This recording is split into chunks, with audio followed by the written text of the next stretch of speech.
The stars shone brightly over Earth that night, giving no hint of the danger approaching from the dark void beyond. Humans went about their lives as they always had, working, playing, arguing, loving, completely unaware that alien eyes were watching. Commander Gray stood on the bridge of the Dominion flagship, his tall figure casting a long shadow across the gleaming floor.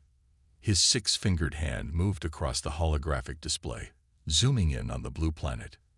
"Such a primitive species," he remarked to his second-in-command, Officer Webb. "They've barely reached their own moon. Their weapons are crude, their defenses negligible." Webb nodded, studying the data before them. "They seem unusually warlike for their level of development. Our scouts report they spend an extraordinary amount of resources on military technology." Gray dismissed this with a wave. "All the more reason to bring them under proper control. The High Council has decided this world has valuable resources we need. The operation should be simple. A show of force, some strategic strikes, and they'll surrender within days." The Dominion had conquered 17 worlds before Earth. None had resisted for long. Their technology was thousands of years ahead of humanity's. Their empire spanned 3 spiral arms of the galaxy. They had never known defeat. 3 days later, the invasion began. The first ships appeared over major cities worldwide. They were massive, dark shapes that blocked the sun and cast entire neighborhoods into shadow. Panic erupted instantly. Traffic jammed highways as people tried to flee. Government broadcasts urged calm while military forces scrambled to respond. In New York, Tom watched from his apartment window as the alien ship hovered above the skyscrapers. He was an ordinary office worker who had called in sick that day, a decision that would save his life. His phone buzzed constantly with messages from friends and family, everyone asking the same thing: "What's happening?" No one had an answer. When the ships opened fire, the destruction was immediate and devastating. Energy beams sliced through buildings like they were made of paper. Defense forces launched missiles that exploded harmlessly against invisible shields. Fighter jets were swatted from the sky. President Clark addressed the nation from an underground bunker. "We face an enemy unlike any we have encountered before, but humanity will not surrender. We will fight. We will survive. We will prevail." Few believed these words as the death toll climbed into the millions on the first day alone. At the Pentagon, the few remaining military leaders gathered to assess the situation. General Martin slammed his fist on the table. "We need to coordinate globally. This isn't just America's fight." Colonel Lee nodded grimly. "I've made contact with military commands in Europe and Asia. Everyone's taking heavy losses, but we're starting to see patterns in their attacks. They're targeting communication networks and power grids," added Dr. Miller, a scientist quickly brought in to analyze the alien technology. "But they're leaving certain industrial areas intact. They want our resources, not just our destruction." On the Dominion command ship, Gray received reports of the initial assault with satisfaction. As expected, their resistance is insignificant. Begin landing ground forces in Phase 2 areas. Webb studied incoming data with growing concern. "Sir, we're seeing unexpected levels of military response in Sectors 7 and 12. They've already adapted their targeting systems to track our fighters." "Irrelevant," Gray said dismissively. "No primitive species has ever held out more than a week against our forces. These humans will be no different." But as the first week of fighting came to an end, the Dominion's easy victory hadn't materialized. Human military forces were learning, adapting, finding weaknesses. Civilian resistance groups formed with surprising speed, and deep in hidden laboratories, scientists like Dr. Miller were already taking apart captured alien technology, beginning to unlock its secrets. Commander Gray didn't know it yet, but he had made the greatest mistake in Dominion history. Earth would not fall. This was just the beginning. 3 months had passed since the Dominion ships darkened Earth's skies. What was supposed to be a quick conquest had turned into a grinding war. Commander Gray paced the command deck, his frustration growing with each report. How is it possible? he demanded, glaring at the holographic map showing red zones of human resistance. They're using Stone Age technology compared to ours. Officer Webb carefully arranged the data before answering. The humans adapt faster than any species we've encountered. They learn from each defeat. In the mountains outside what was once Denver, Commander Wilson huddled with his resistance fighters in a hidden bunker. Maps and stolen alien equipment covered makeshift tables. Wilson had been a park ranger before the invasion. Now he led one of the most effective guerrilla units on the continent. They expect us to fight like a normal army, Wilson told the 30 men and women gathered around him. That's why we're still alive. We hit fast, we hit hard, and we disappear before they can respond.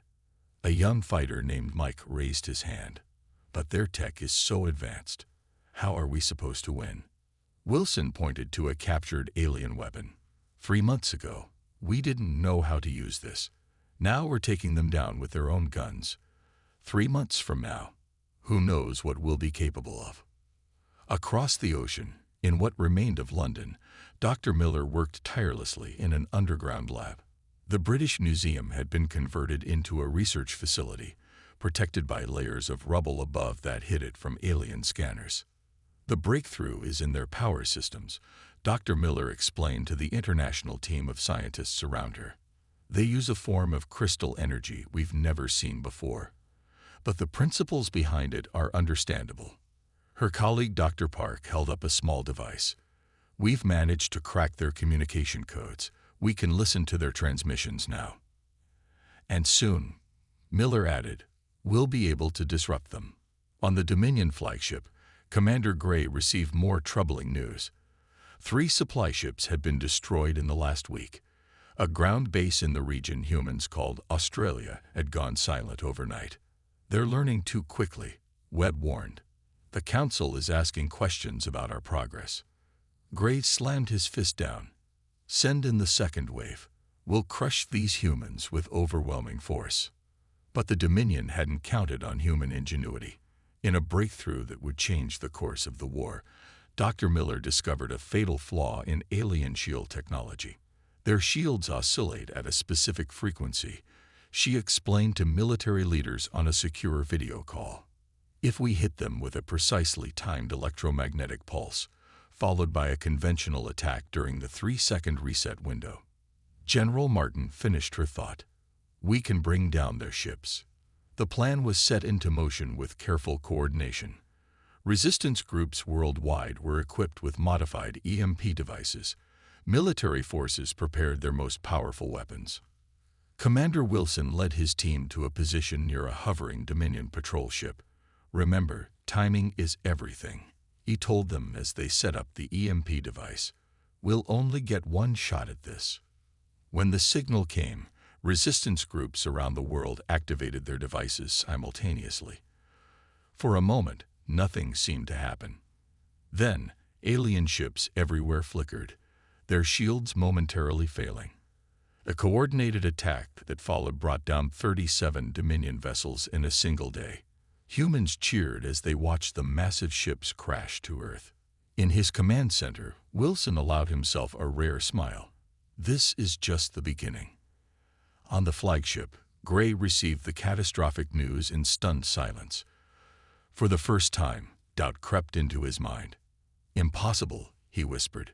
Webb looked at the data grimly. Sir, we need to report to the Council. This conquest is not proceeding as planned. Gray stared at the image of Earth rotating on his screen. This small blue planet had just done what no world had ever accomplished, delivered a significant blow to the mighty Dominion. The humans weren't just resisting. They were fighting back, and they were winning. 1 year after the invasion, Earth looked very different. Cities lay in ruins, but from the ashes rose something the Dominion never expected: unity. In the underground complex beneath the remains of Geneva, representatives from every surviving nation gathered around a circular table. The Global Defense Council, as it was now called, had formed out of necessity when old enemies realized they faced extinction together. Admiral Jones, a weathered man with steel-gray hair who had once commanded Earth's largest navy, now led humanity's combined military forces. He pointed to the holographic display showing alien positions worldwide. For the first time, we have them on the defensive, he told the assembled leaders. The shield vulnerability Dr. Miller discovered has changed everything. Dr. Miller stood up. Once a quiet research scientist, she had become the public face of human technological resistance. We've made even more progress. By studying captured Dominion technology, we've created hybrid weapon systems that match their capabilities. The room buzzed with excitement as she displayed images of the new human fighters, aircraft that combined Earth design with alien tech. But our biggest achievement is this, Miller continued, switching the display to show a massive alien battlecruiser. 3 weeks ago, Commander Wilson's forces captured this ship intact. In a hidden base carved into Mount Fuji, Engineer Thompson wiped sweat from his forehead as he studied the alien engine core. Before the invasion, he had designed car engines. Now he led the team responsible for mastering alien propulsion technology. I think I've got it, he told his exhausted colleagues. The principles behind their faster-than-light drive aren't as complex as we thought. It's like comparing a jet engine to a steam engine, more advanced, but following the same basic laws of physics. His assistant looked skeptical. You're saying we can build these ourselves? Thompson shook his head. Better than that. I'm saying we can fly this ship. On the Dominion homeworld, a grim meeting took place. Commander Gray faced the High Council, who had recalled him from Earth after the string of defeats. How is this possible? Demanded the council leader. They were primitive, disorganized, weak. Gray had no good answer. They learn and adapt faster than any species we've encountered. They've reversed our technology, copied our weapons, and they fight with desperation. You have failed, the leader declared. We will send Commander Bolt to finish what you could not. But even as the council plotted their next move, they received alarming news. Long-range sensors detected activity near Earth's moon. Activity that should have been impossible. The captured Dominion battlecruiser, now piloted by Thompson and a human crew, left Earth's orbit for the first time. Admiral Jones stood on the bridge, watching his homeworld shrink behind them. Set course for the Mars outpost, he ordered. It's time to take the fight to them. The Dominion base on Mars had no warning. The battlecruiser approached using Dominion identification codes. By the time they realized humans controlled the ship, it was too late. The battle lasted less than an hour. The human crew, despite their limited experience with alien technology, overwhelmed the small Dominion force. For the first time, humans had fought and won beyond Earth.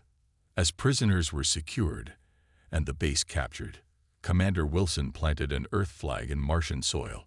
One small step for revenge, he said, one giant leap for our counterattack. Word of the Mars victory spread across Earth, bringing hope to resistance fighters everywhere. Humanity had suffered, but they had endured. And now, they were taking the fight to the stars. On the Dominion homeworld, Commander Bolt reviewed the Mars defeat with growing concern. These humans, he said to his officers, they aren't just fighting back. They're hunting us. The truth was becoming clear to the mighty Dominion.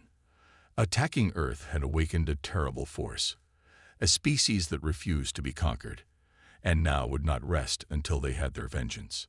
The counterattack had begun. Captain Reed stood at the viewport of the Earth battlecruiser Vengeance, gazing at the alien world below. The planet, called Nera by its inhabitants, glowed blue-green against the blackness of space. It reminded him of Earth, except for its 2 small moons. Scans confirm heavy Dominion presence, reported his second-in-command, Officer Bell. Military base on the northern continent, mining operations across the equator.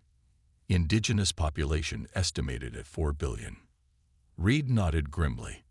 And they're all slaves. After capturing the Mars base, humans had discovered something that changed everything. Earth wasn't the Dominion's first target. Dozens of worlds had fallen before them, their populations enslaved, their resources stripped. The revelation had shocked humanity's leaders. Send the message to all frequencies, Reed ordered. Let's see if they answer. Within hours, representatives from Nera made secret contact. The Dominion had conquered their world 30 years earlier. Their resistance had been crushed, but hope remained alive in hidden pockets of freedom fighters. We never thought help would come, said the Neran leader, a tall blue-skinned being named Kel, during their secret meeting. The Dominion seemed invincible. So did they to us, Reed replied, until we proved otherwise. The joint Earth-Neran attack caught the Dominion completely by surprise. Human fighters, now equipped with modified Dominion weapons, struck from orbit, while Neran resistance fighters rose up from below. The battle lasted 3 days, but the outcome was clear from the start. The Dominion forces, never expecting to fight a war on 2 fronts, crumbled. As the last Dominion ship fled the system, cheering Nerans filled the streets of their cities for the first time in a generation. Kel embraced Reed, tears streaming down his blue face. "You've given us back our world," he said. "The Nerans stand with Earth now." News of the Neran liberation spread quickly through secret channels to other subjugated worlds. Meanwhile, on the Dominion homeworld, the ruling council faced uncomfortable questions. How could humans reach Nera? Demanded one council member. They were primitives just 2 years ago. Commander Bolt stood rigidly before them. They've mastered our technology faster than we thought possible. And worse, they're inspiring rebellion everywhere they go. Within the Dominion's Grand Society, whispers began. Some questioned the ethics of conquering peaceful worlds, others worried about the growing human threat. A faction led by Diplomat Lane even suggested peace talks with Earth. Silence. The council leader shouted at this suggestion. Humans are savages. We do not negotiate with them. We will crush them, as we have crushed all who opposed us. But doubt had taken root, and it was growing. Back on Earth, Admiral Jones briefed the Defense Council on their latest discovery. The Nerans have shared their star charts with us. There are at least 15 other worlds under Dominion control that might join our cause. Dr. Miller added, and the Nerans have technology the Dominion never shared with them. Together, we're stronger than either of us alone. The human fleet, once just a single captured battlecruiser, now grew with ships built in Earth's orbital shipyards, using reverse-engineered Dominion technology. Each ship bore the scars of Earth cities: New York, London, Beijing, Rio, reminders of what they fought for. On a distant mining world, a Dominion overseer received an unexpected broadcast. It showed humans and Nerans standing together, with Captain Reed's voice declaring, "The Dominion's days of tyranny are numbered. Join us. Freedom is coming." The overseer tried to block the transmission, but it was too late. The enslaved workers had heard. Their eyes, long dulled by hopelessness, now shone with something dangerous. The same fire that burned in human eyes. Across the galaxy, the pattern repeated. Wherever humans went, rebellion followed. The Dominion, once seemingly invincible, found itself fighting on multiple fronts against an enemy that simply refused to accept defeat. Commander Bolt stared at the star map showing the growing rebellion.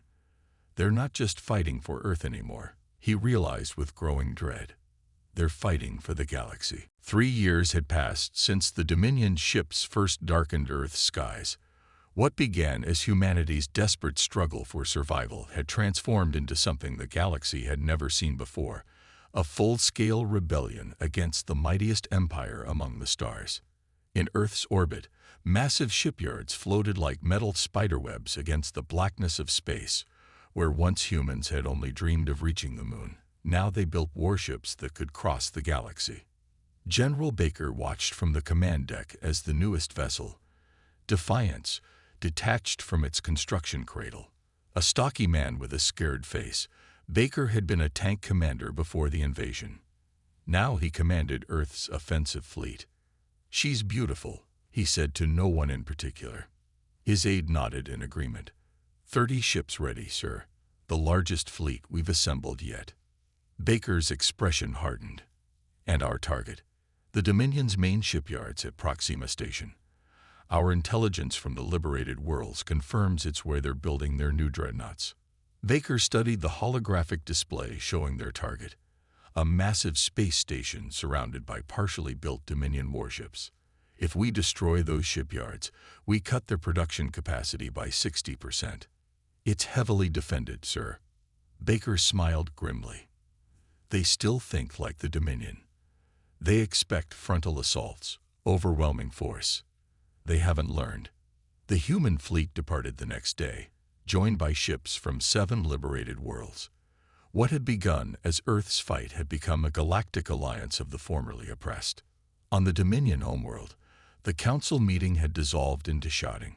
Multiple members stood, gesturing angrily at the central display, showing territory lost to the human alliance. "This has gone beyond containment," shouted Councillor Jast. "We've lost 12 worlds in the past year alone." Commander Bolt attempted to calm them. "Our new dreadnoughts will turn the tide. The shipyards at Proxima. The shipyards the humans know about because they've broken our communication codes," interrupted another counselor. The council leader raised a hand for silence. "Perhaps we should consider Diplomat Lane's suggestion. Open negotiations with the humans. Offer them autonomy in exchange for peace." Lane, who had long advocated for diplomacy, nodded eagerly. "Humans have shown they can be reasoned with. We could end this war." "Surrender." Bolt spat the word. "To primitives who couldn't even reach their own moon before we arrived. Unthinkable." The debate raged on, but unknown to them, the decision was about to be made for them.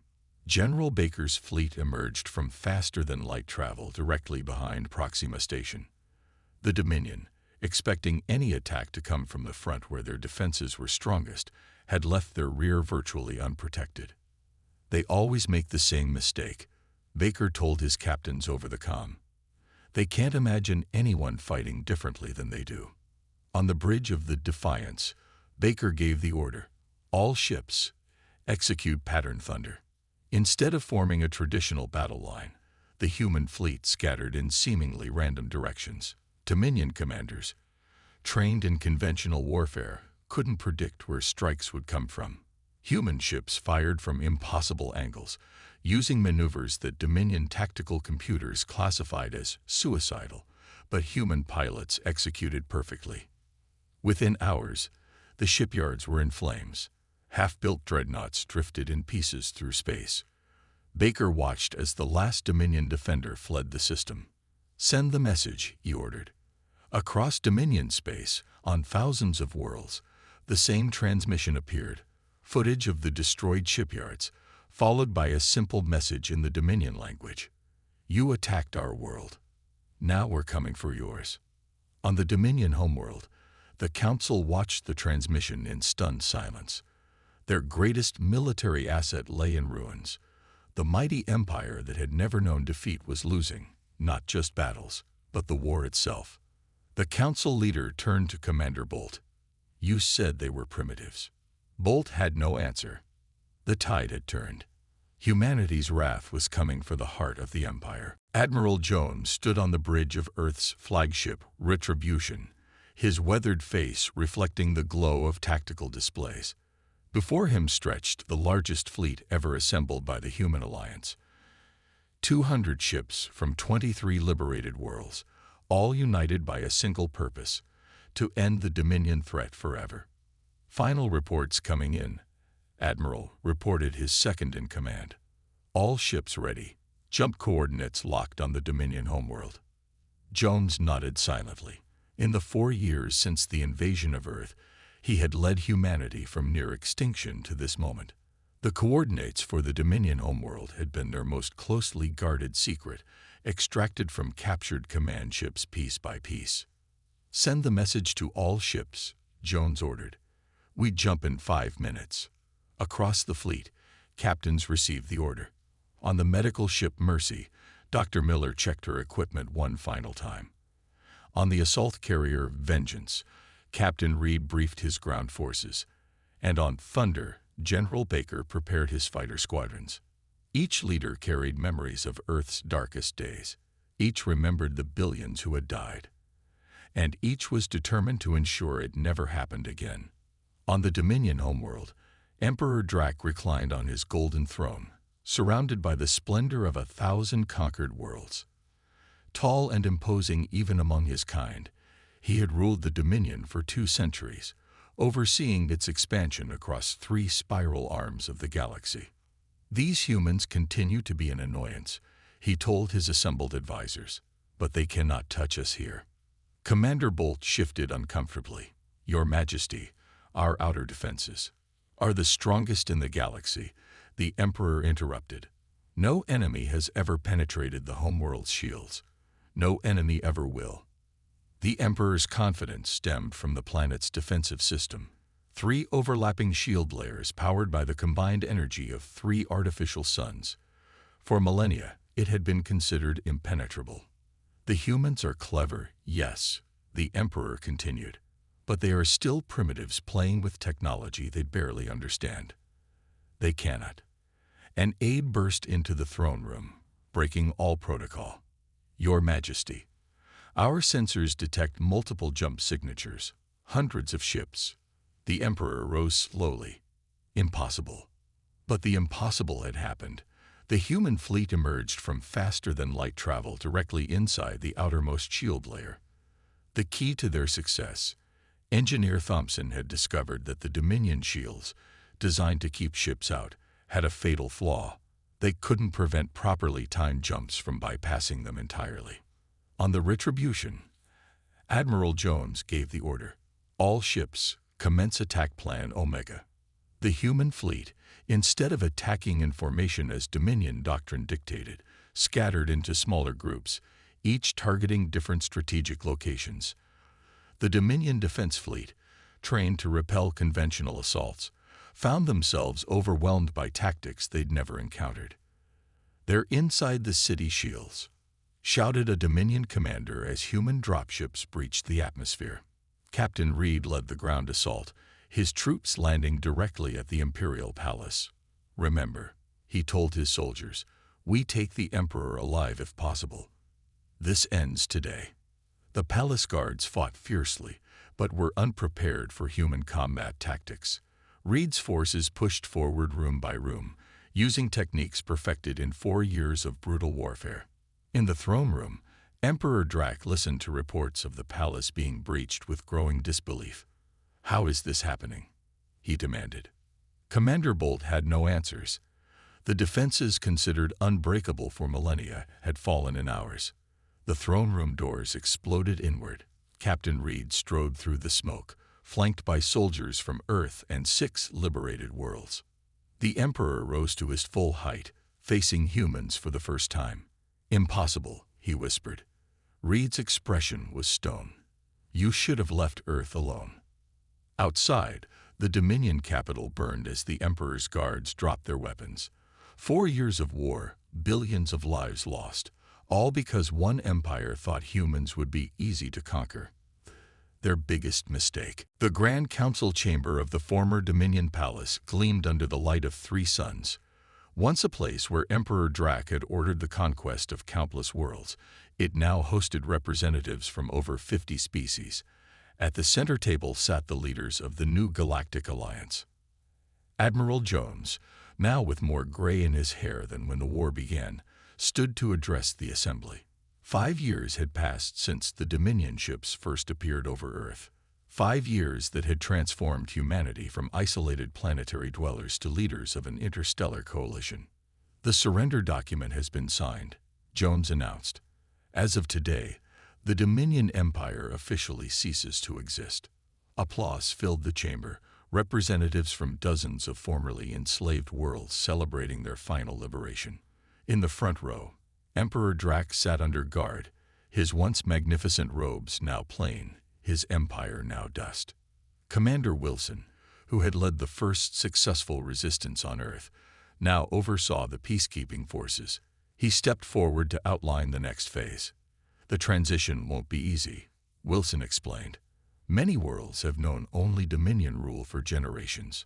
Our peacekeepers will help establish local governments, protect rights, and ensure no power vacuum leads to new conflicts." Dr. Miller followed with her report. Once a quiet scientist, she had become the architect of the new multi-species scientific exchange. Knowledge was the Dominion's most closely guarded weapon, she told the assembly. They kept each conquered world ignorant of advances that could help them. That ends today. The screens around the chamber display the new galactic university being built in Earth orbit, a place where all species could share and develop technology together. Engineer Thompson, who had cracked the secrets of Dominion faster than light travel, now headed the Transportation Council. Within 5 years, every member world will have regular transport links. No species will be isolated again. In the years that followed, the galaxy transformed. Former Dominion worlds, once stripped of resources to feed the Empire, flourished under their own governance. Earth, once considered a primitive backwater, became the center of the Alliance not through force, but through leadership. Captain Reed, who had captured Emperor Drac, now commanded the Alliance's largest exploration vessel. His mission: to seek out new civilizations beyond known space, not to conquer, but to invite them into the Alliance as equals. On a small hill overlooking the new capital city, Admiral Jones met with Kel, the blue-skinned Naren who had been among the first alien allies of humanity. "Did you ever imagine this outcome when the Dominion first attacked your world?" Kel asked. Jones shook his head. "We just wanted to survive. Then we wanted justice. Somewhere along the way, we found something more." "The Dominion ruled for 10,000 years, Kel said. "What they built with fear, you've replaced with something stronger in just 5. "We had good teachers," Jones replied. "Every mistake the Dominion made showed us what not to do." In classrooms across the galaxy, young beings of all species now learned the story that had reshaped their history. Teachers explained how one small planet, considered insignificant by a mighty empire, had risen to change everything. The humans weren't stronger or more advanced, a Naren teacher told her students, but they had something the Dominion never understood: adaptability. When pushed to the edge of extinction, they didn't break, they evolved.